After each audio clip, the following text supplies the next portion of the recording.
በቀን ውስጥ 24 ሰዓት ብቻ ካለ ስኬት ይህን 24 ሰዓት እንዴት እንደምትጠቀምበት ይወስናል።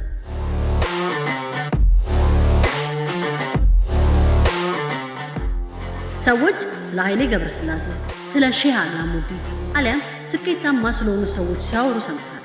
ስማኝ፣ በቀን ውስጥ ምን ያህል ገንዘብ እንደምታገኝ ግድ የለም። በአንድ ቀን ውስጥ የሚኖረን ጊዜ 24 ሰዓት ብቻ ነው።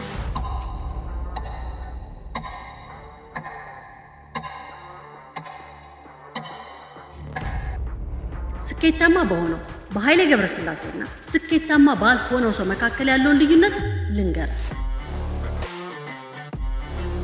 ኃይሌ ያለውን 24 ሰዓት በጥበብ መጠቀሙ ነው። ያው ልብ ብለህ አድምጠኝ። የምታገኘው 24 ሰዓት ብቻ ነው። ድሃ ብትሆን ወይም በድህነት ውስጥ ብታድግ ግድ የለኝም። ሀብታም ሆነ ብታድግ፣ ኮሌጅ ውስጥ ብትሆን ወይም ባትሆን ግድ የለኝም።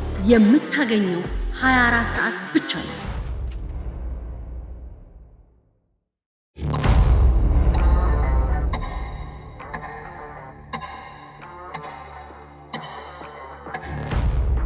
እኔ ግን ይህን 24 ሰዓት በሚገባ ከተጠቀምክ ህይወትን መለወጥ ትችላለህ።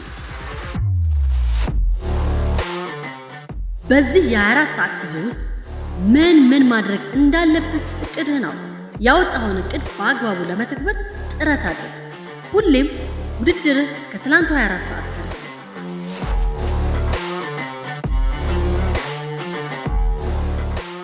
የዛሬን 24 ሰዓት ከትላንቱ የተሻለ ጥረት አድርግ።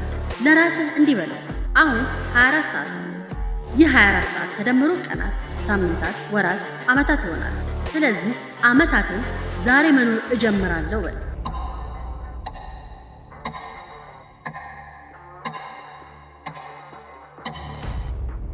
24 ሰዓትን በአግባቡ መጠቀም ስትጀምር ዓመታትን በአግባቡ መቁጠር ትጀምራለህ።